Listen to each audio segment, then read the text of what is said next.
Now the pastors may not like this conversation. Let's go deeper. Let's leave the church. We're gonna step out the church and we're gonna step into Rico's world. If y'all follow Rico's show, he talks about this all the time. What's going on, my friends? Before we get to the ladies hear him out panel, I want to thank our friends over at Bethel Tech for partnering with us to make this happen. You see, one of the rising industries that's producing multimillionaires and six-figure heirs is the tech industry. My friends over at Bethel Tech is the #1 leading technology institution in the United States of America, and they want to help you get into the tech industry to double your salary, to double your income. I want you to go check them out over at anthonyoneal.com/Bethel. That is anthonyoneal.com/Bethel. Yo, give yourself 9 months. 9 months with this program and watch you double your income in 9. Your life can be different by this time. But in the meantime, let's change your life with this conversation with my brothers. Let's go. Let's talk about sex. Love it. I was dating a young lady, right? So I'm very honest. If y'all follow me, I have no shame in my game. My pastor knows this. Pastor Don said it on my show. I tell every lady, listen, man, this is what I want up front. You got to be safe, sweet, skilled, smart, and what? Very sexual. I say it up front. First date, first time, you got to be safe, sweet, smart, skilled, and very sexual. As soon as I put the word sexual in there, it's like, oh my gosh, all you want is sex. The first word I said was saved. The second word, I didn't even say sex first. I said, you got to be sweet. And the only thing we talk about is all he want is sex. And you know what? This is what I say. That's not all I want, but daggone it, I want it. Why is it? And forget that the ladies are in the building, right? Ladies value provision. Men value. We're gonna go there. We want good sex. Let's just be real. Now y'all married, you know what I'm saying? Clearly y'all got kids. So we clearly know 30 years? It's been good in 30 years?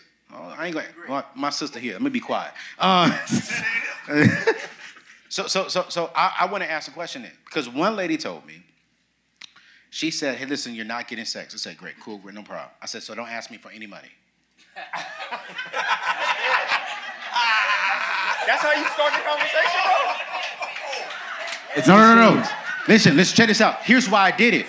Because if I said I want saved first, sweet next, and the last thing I said was a very sexual woman, and all you're leading with is all I want is sex, and you didn't entertain the other 4 things, I was like, listen, so since you're going to go there, let me go straight there too.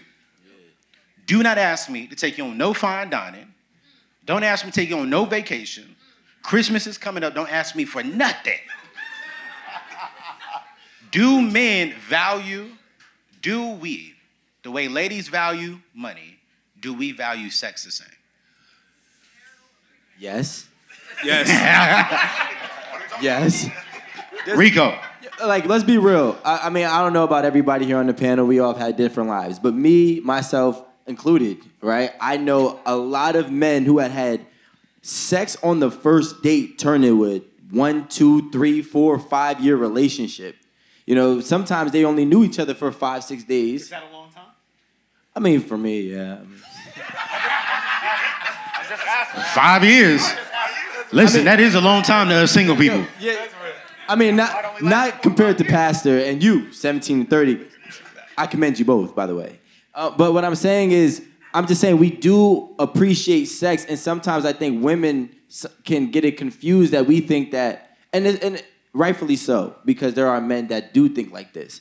But if they give up the sex too early, that's going to limit their chances of being taken serious. And I think that we got to actually tell them that there's a lot of other things that we're looking for, and the sex is just a bonus.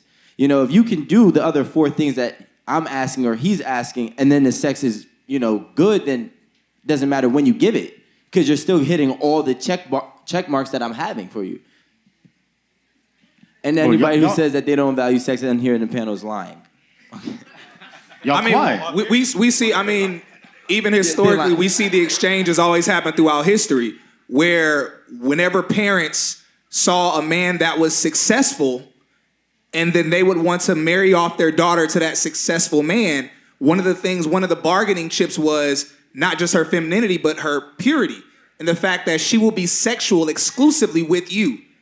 And that's something you could look at different cultures around the world. That's something that's been consistent. So yeah, that is like one of the different fair exchanges.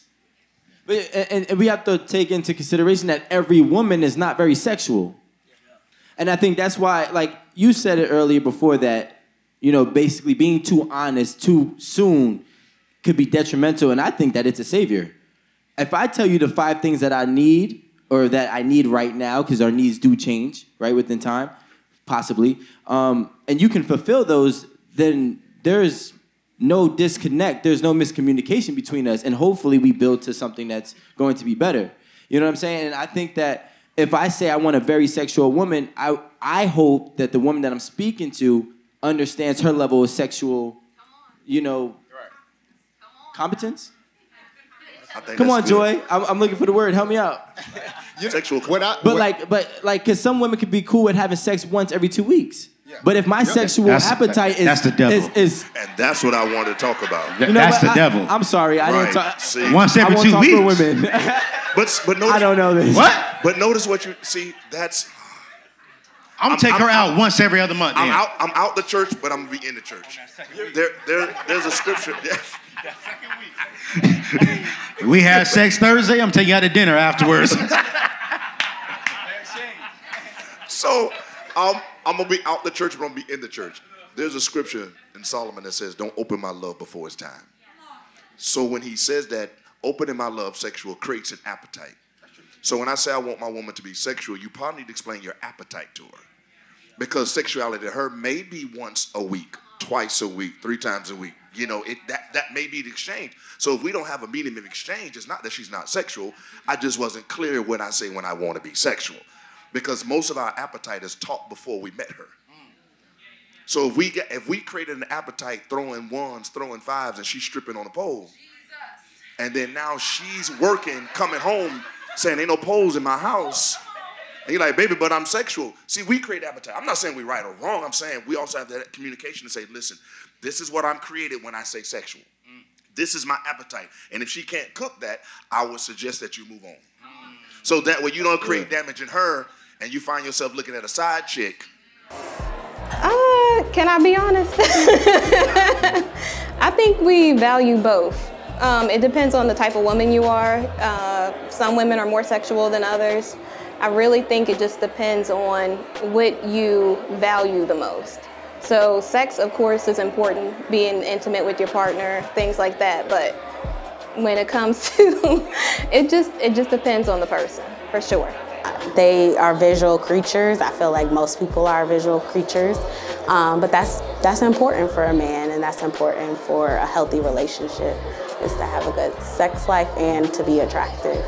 Beauty and sex being a man's top two, I don't believe is shallow. I believe everyone gets the right to decide what's important to them and what's a priority for them. So as long as those people are willing to find people who can meet those requirements and they also meet those person's requirements, I don't think it's shallow. I think you get to decide which life you want to live, but you also have to deal with the results of that.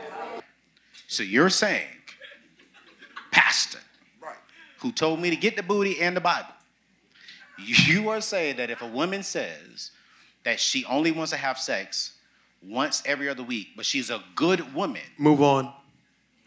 I'm going to tell you this. Leave. Hold on, pastors. So, I need to get... Leave. Hold on. Leave. But wait. Hold on, wait. Let me I'm going to be honest, because listen, that's it. not what I was taught. My mama taught me. What did my mama and daddy teach me? If she's a good woman, if she loves God, if she can pray for you, it's not about the Bible. So y'all telling me... She ain't a good woman. She's a woman having sex every other week is not a good woman. She's not a good woman for you. For you. There we go. I just wanted y'all to say that. So you talked about appetite. Let's change the conversation. Yeah. If she says we're only going to have food once a week, Can't happen. Why not? Because I'm gonna cook. Tracking? Right. Now you're no. I didn't say that she's gonna cook for you once a week. Right. We're only allowed to have food in our house once a week. Oh heck no. Why not? Because I gotta eat. You gonna eat somewhere else? So why do we think that God made us? Gonna eat somewhere else. Oh, why do we think that God? So I want to come from a different Hold perspective. on. Let me pass. Why do we think that God made us with an appetite for food, but He didn't make us for an appetite for sex? He did? He did? Heck yeah, he said he did. He did. Yeah. He did. So hold. Now we get all extreme. So a woman that only wants us to eat food once a week, we would say she's crazy, she's trying to abuse us or whatever. Same thing for a woman that only wants us to eat sexually once a week. She's trying to make us live. Don't hold. Don't hold. So two things. One, I'm just using once a week as an example. I'm not saying that that's law. And the other thing is marriage is something where I only win when I'm willing to serve my spouse's needs. So there's going to be seasons of her life where she's not able to give me what I need, and I've got to die to myself. And then there's the opposite. But in an ideal week, I need you to preach that word, Pastor. You're stress-free, life is good, nothing's wrong. In your ideal week, if you only try to feed me once a week, you ain't it. We got problems. I'm not disagreeing with you. Only thing if we're being real, not being right, in this scenario, what I'm saying is if I created an appetite that caused me to be obese. Gluttony. And now I'm getting married to a healthy woman. No, that's not, because I know. Wait. You must be no. So here's where the doctor comes in. The reason why I don't get that is because I know we're not in the church right now. But the reason why that doesn't make sense to me is because the Bible even addresses saying not depriving your spouse of sex. It never says you can have too much sex with your spouse. You better preach. So anything taken out of context become a pretext to say what we want. Yeah. So when I'm sorry. So wait, Pat, you saying that a man can actually desire too much sex? Yes. Yeah. From his wife. From his wife. Define too much sex. Define it. It's not definable. Too much sex is not definable. If after 30 years, she say, babe, you asking me for too much right now. I should serve her need and put my need aside and say, what do you need from me? So you now. Let me say something. In a season. Whenever I want you to look outside. Whenever you suppress a behavior, it comes out vile.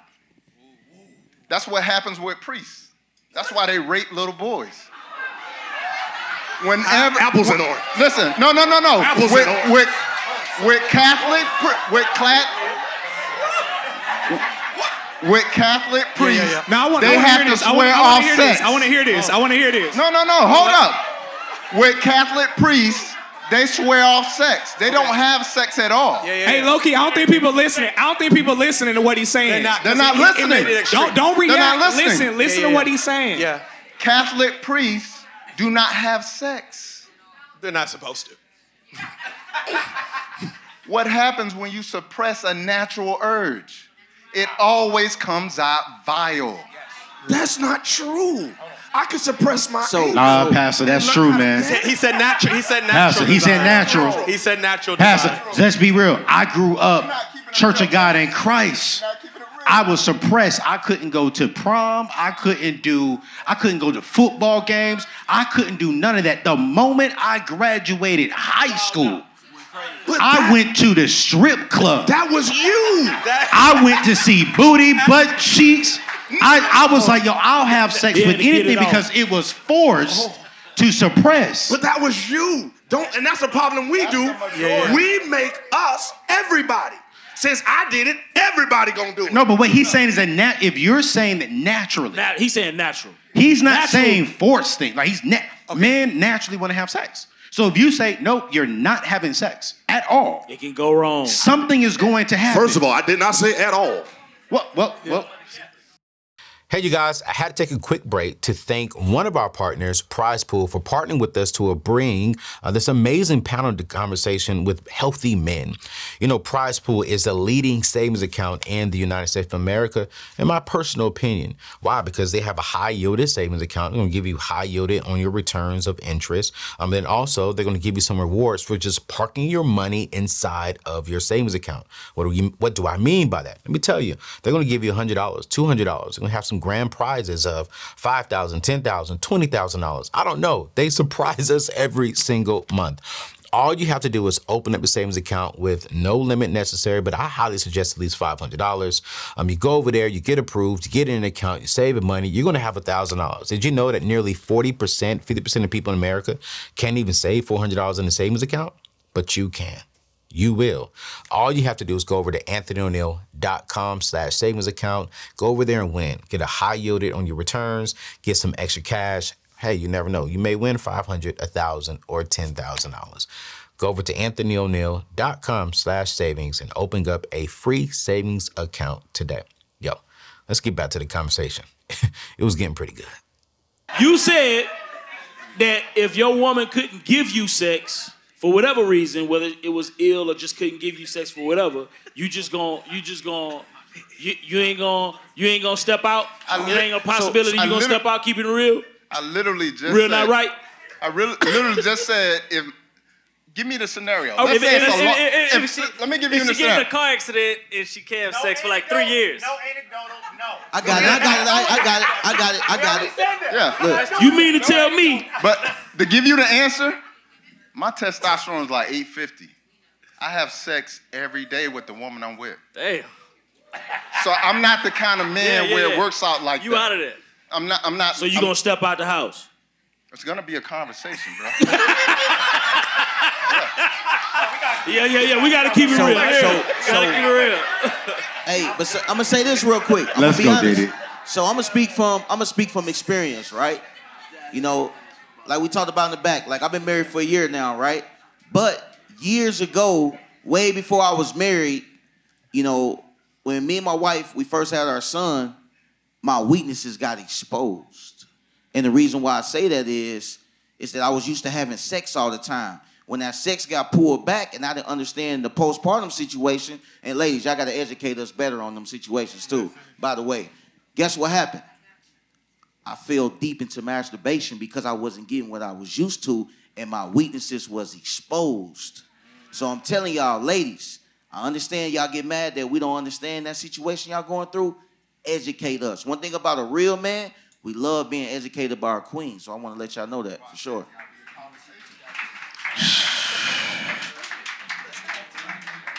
One of the things, Jesus. Doc said, we're going to have a conversation.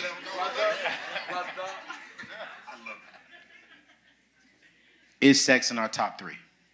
Hell yeah. Definitely. That's number 1. If it's not number one, one. if it's not one, No. top 2. It's probably Top probably 3, 2. not 1. Yeah, probably 2. One is it top 3? physical. One is beauty. Yeah, one is beauty. She's beautiful. That's 1. 1A, 1B. 1A, 1B. Dash. Yeah. Hyphen. Who?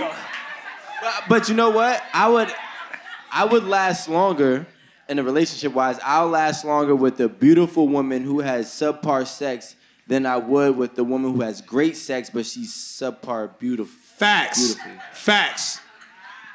I'm a visual person. If I wake up, first of all, if I really love you, all I gotta do is really look at you. You know what I'm saying? And everything else is gonna follow. If I love you for the type of person you are, because it's gonna take a little bit more for me to get there. The sex piece can be learned. That can be learned. You can train on that. It's all kinds of professionals to help on the sexual side, but the look, you can't do nothing about that. So are we saying that all of us on this stage agree that a woman has to be physically good looking to us, period?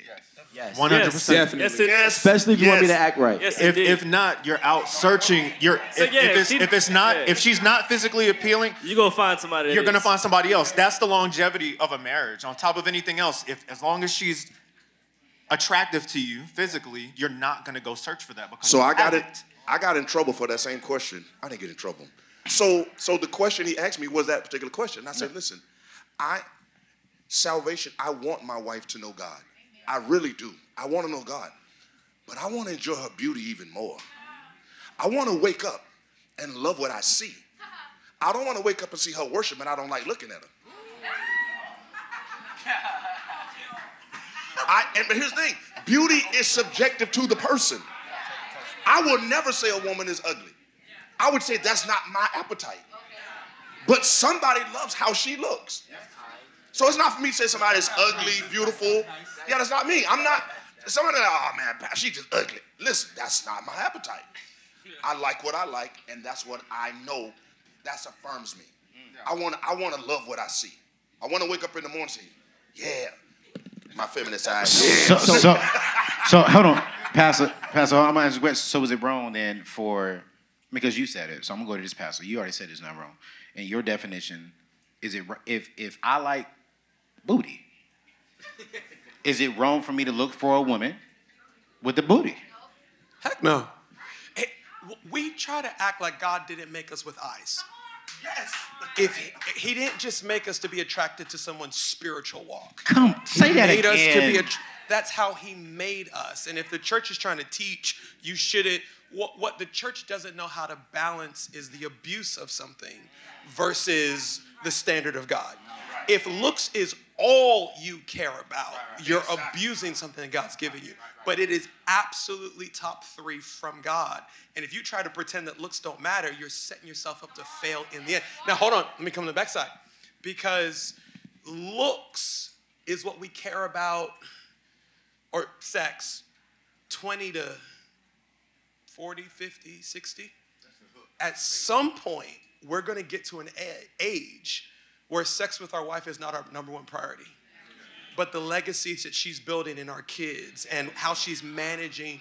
So if we make a decision based on what only matters in a certain season of our life, and we talked about evolving, and then we ended up marrying someone that's not a blessing to us when we've evolved into a more mature version of ourselves. So it's important, but it's not the only thing. That's good. So let's go there with we identified that men value and we need sex. It's in the top 3. And get the mic, because you said something earlier. So I don't get married. I'm not looking for marriage for just love. I don't believe love sustains a marriage. It doesn't. I believe that love with a woman who can also help you build a legacy sustains marriages, because a builder knows how to get through the hard times. And I believe, right, that we have a lot of men who really do not understand how to love, and they really don't know how to build. I thought that love was an emotion. My father told me it is action. My father said, I chose your mother, and I'm going to choose her. Now, do we as men, when we think about marriage, because I'm going to be real with you all, as much as I want to get married, I am a little discouraged of marriage because of the examples that I'm seeing out there in the world. I'm seeing men cheat left and right. I'm seeing men having 2, 3 ladies on the side. And here's the discouraging part. It's not the men cheating. It's the woman who's accepting the cheating and saying, okay, as long as I don't know, as long as he's bringing home the bag, I'm okay with it. For us as men, I want to talk to the married men, right? 30-something years, 17 years. You about to get there. What would you all say to single men who are watching this show about marriage? What is one thing that y'all say, hey, you have to put this in place for the marriage to work? And they're going to ask y'all this second question. I need y'all to be real. Do all men cheat?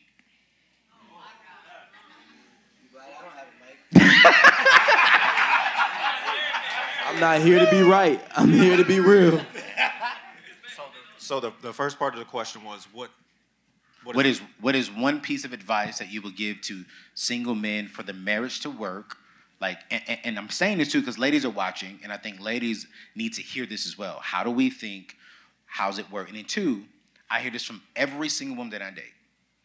Every man at one point in time of their marriage will eventually cheat. And that bothers me when I hear that as a man. So I think the biggest thing, like what we're seeing right now, again, it goes back to culture. I think we don't, I think, I'm trying to say this in a way, so basically, I think the younger generation, we hear about it all the time. They have issues coping. So when we talk about communication and having that raw, God to honest conversation, being open and vulnerable, to me, that is one of the major pillars of marriage, the vulnerability and communication. If you don't have that, if you can't talk about certain things, or like you said, Pastor Stephen actually said there's three different, you're either going into a storm, you're in the storm, or you're coming out of the storm. And if you are having these conversations and you're going into one of those seasons in your life, the communication is the biggest piece of that, because that's what's going to help you get through it. If only one side of the marriage, if you've got a breadwinner, for instance, let's just say that the husband's doing everything and the wife but it's not a 50-50. The husband is out, he's doing everything. And you're in a storm and you don't have that communication, your spouse is not going to be able to help you through that storm. You have to be able to get through it together. And I think that that's one of the things that's allowed for my wife and I. We've been together for 23 years, but have been married for 17. We've been together since high school, and we've gotten that right from the very beginning. And it's having those conversations and knowing that if I don't know how to solve the problem, she is, because we've communicated about what the strength or weakness is in that particular issue. So that's major for me, and that's, I think, is one of the pillars for us. So if we see we're going into one, it's, babe, it's coming. What are we doing? And then she's going to look at me and say, well, what do you think you can do? And I'm going to say, well, this is what I think I can do, but I know that this is your strength. Get us through it. And I'm here to support you in that. So let me ask this question, go deeper. Y'all get mics, right? Second question. Hold on, I'm about to make the second question even better. Seriously. No, seriously. Because I asked, do all men cheat? I'm going to go deeper on that. Do good men cheat? So I would say, because we have this conversation too, in 17 years of marriage, depending on what you call that definition of cheating, if we go with the sense of what everyone knows it to be, the physical piece of going to have sex with someone outside of your marriage, the answer to that would probably be no. But does every man cheat when we're talking the emotional piece? Do you go on Instagram? Are you DMing another female? Are you confiding in that female about an issue you're having in your relationship? I think that every man's probably guilty of that, so I would say yes. That is. I mean, it's technically emotionally cheating. I mean, here's the thing, and I think that it's unfair. Okay, doctor. I mean, sick of that. I mean, here's why don't y'all just... Go ahead, Doc. I didn't want to be the one to say it. I know you would. Go ahead, Doc. You want me? Go ahead. Listen to me. I'm talking to you like a brother. Like. That's not how you started off, though. No. Giving uncle vibes. Big brother advice. I like long walks on the beach. Most men cheat. It doesn't matter how bleak that sounds or whatever it is. You can go back 8,000 years ago. It's the same scenario. We can go back to our grandparents. They had families on the other side of town. I'm just saying it's real. You need to hear the truth. And the reason why you need to hear the truth is because you can't have a conversation about what's real until you accept the true nature of what's going on today, right now. Especially. Most men cheat, and the thing is, women are cheating too. Oh, yeah. I don't know about most. Especially today. Women should tell us if most women cheat, because I need some clarity. Question for you. I think it's always. Hold on. Steve. Anthony. We all the same. You the money guy. Yeah. Right?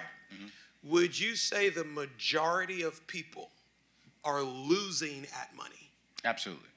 Give me a number. What percentage of people? 80% of the people in America live paycheck to paycheck. 80% of people in America live paycheck to paycheck. Mm-hmm. All right.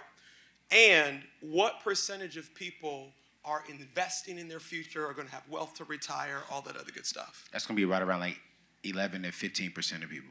So the majority of people don't have investments, aren't ready for the future.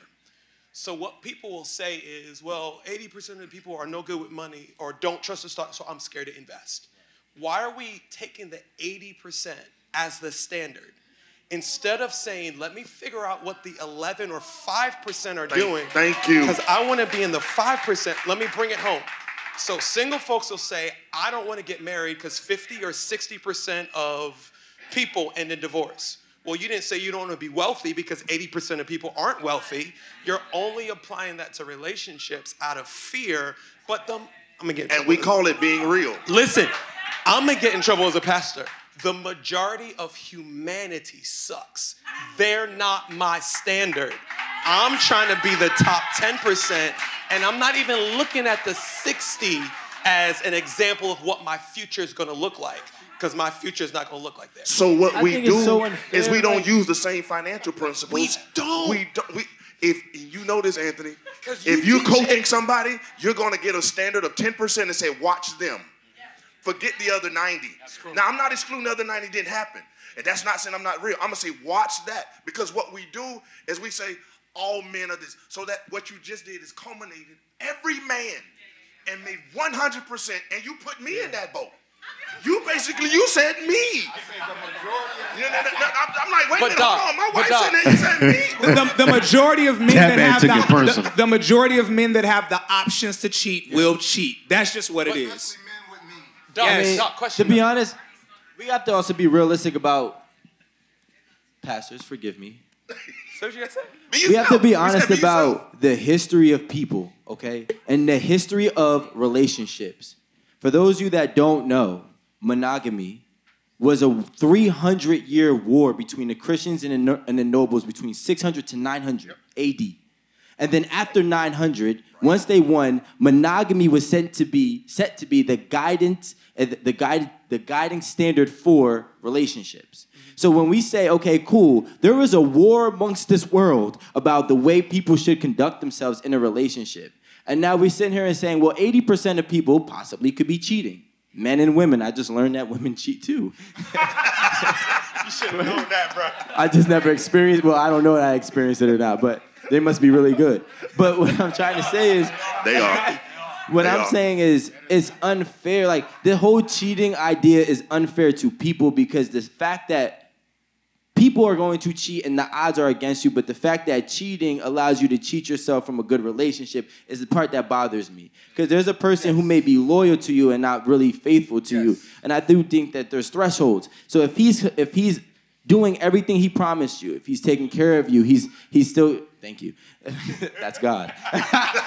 He's not doing everything he promised you, but go ahead. No, I mean, but to be honest, if he says, hey, I promise to never cheat on you, he's wrong.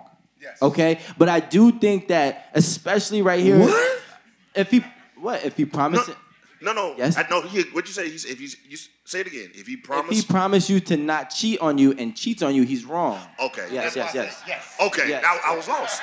Yes. I told you I'm slow down. Context. Yeah. Okay. Wait. That's why. But what I'm saying is it's unfair because it's like, yo, realistically, we go from a religious standpoint. There's many religions in the world, and there's so many religions that allow you to have more than one spouse. Okay. Now I think that a lot of people don't know or have the courage, especially young men, because we grow up in a Christian country where legally we're only allowed to have one spouse. I was taught since a kid I could only have one wife. It's going to take for me trial and error to having one wife if I deemed myself to have more than one wife to figure out that that's not going to work for me. And it's unfortunate because then people get broken in this process. And I feel like we're not educating each other to say, hey, guess what? Monogamy is a choice. Okay, monogamy is a choice. It's not a natural thing. It is our societal standard and some religious standards as well as polygamy is. But you need to figure out where you fall in line. So you're saying... I gotta say this because, I struggle with cheating. I'm just keeping it real. I remember high school, you know, as a youngin', I was a cheater, 100%. And I'm not anymore. And a lot of that is because I did make a decision to be faithful to my lady. But on top of that, I also made a decision to be faithful to what I was trying to build. And I think my overall goals, the things that I'm trying to build as not just from a financial standpoint, from a relationship standpoint, all of those things I take into consideration whenever I'm thinking about making the mistake of cheating on my lady, because I know that it can cause calamity in a lot of other areas of my life, not just between that relational piece. You know what I mean? So that's what it's about for me. So it's a choice for me. Can I just say, I want to say this one thing. Let me finish the statement first. Let me finish it first. I'm not faithful to my wife. I'm faithful to God. She benefits from my relationship with him. What is he at? And again, I understand different religion. And I'm not knocking anybody's religion, but based off my personal relationship with God, I choose to be faithful to him. What he requires me to do, what he's asking me to do. She simply benefits from that. That's all that doesn't say temptation doesn't come, war doesn't come, stuff not thrown at me. It's like, okay, Joseph, what is it going to cost me for the next 5 minutes? What is it going to cost me? And I am more afraid of what I would lose than what I'm getting ready to gain. That's good. And that don't make me perfect. Right. By no means. But if I can answer your first question, one thing I would tell a younger person is this: don't marry who you are, marry who you're becoming. Yeah. No, that's good. That's really good. I feel most men cheat because there are more women than men out here, and the population allows them to have temptations on different women. So they can get women in different countries, different states, and a lot of men travel for business, or they have women at work, and there are more single women than men, and so a lot of men cannot turn down temptation, so that's why they cheat. I do not think that most men cheat. Well, actually, I do think most might, maybe, right? But there's a good amount, a good quality amount that do not. I don't think every man cheats. I think every man is weak in the sense of having been raised in a Western culture that praises masculinity in ways that might be harmful to society as a whole. And we've since learned a lot more about what it means to be a man and to show vulnerability and emotion in ways that are healthy to development of young boys and men alike.